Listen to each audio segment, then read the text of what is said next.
விஷப்பாம்புகளை கொல்ல கீரிகளை இறக்கி மாட்டிக்கிட்ட ஜப்பானோட கதை தெரியுமா?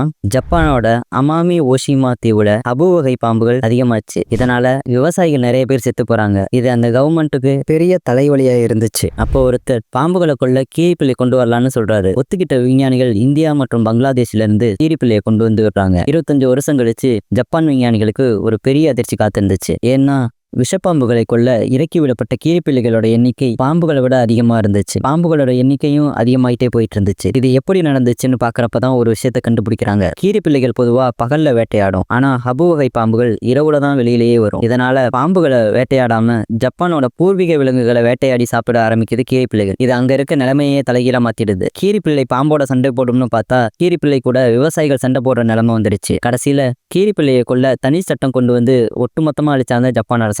இதை அங்க இருக்க ஒரு விவசாயி கிட்ட கேட்டு இருந்தா கூட எப்பவோ சரி பண்ணிருப்பாங்க. 25 வருஷம் வேஸ்ட் பண்ணிருக்க தேவையில்ல. நம்ம ஊர்ல இந்த மாதிரி ஒரு நிலைமை வந்தா என்ன பண்றதுன்னு கமெண்ட்ல சொல்லுங்க.